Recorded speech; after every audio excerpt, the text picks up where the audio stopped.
Halo Sobat Kawanua, kembali bersama saya Aulia Denga di Kawanua Update berikut ini.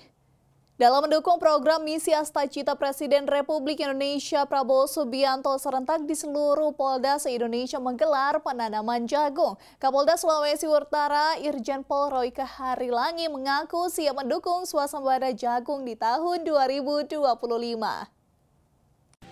Awal tahun 2025, Polri bersama Kementerian Pertanian Republik Indonesia secara serentak menggelar penanaman jagung di seluruh Polda se-Indonesia termasuk di Sulawesi Utara. Polda Sulawesi Utara mengaku telah siap untuk mendukung program Misi Astacita Presiden tersebut.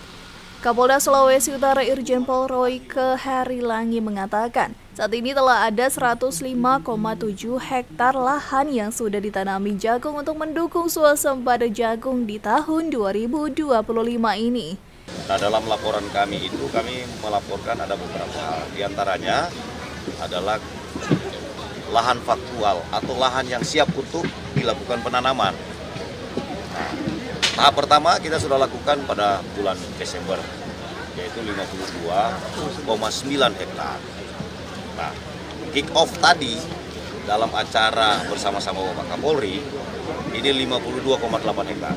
Jadi keseluruhannya ada 105,7 hektar. Nah, dalam penanaman pertama, kemungkinan besar bulan depan kita sudah lakukan panen perdana. Panen perdana dalam rangkaian siklus program ketahanan pangan. Tidak hanya serentak melakukan penanaman jagung, Polda Sulut juga memberikan bantuan pangan bagi para petani yang aktif di wilayah perkebunan Kelurahan Pandu, Kota Manado. Diharapkan dengan adanya program tanam jagung oleh Polda Sulut tersebut dapat membantu pemerintah yang bila panen nanti akan menghasilkan 265 ton jagung yang siap diolah. Eka Putra melaporkan untuk Kawanua TV.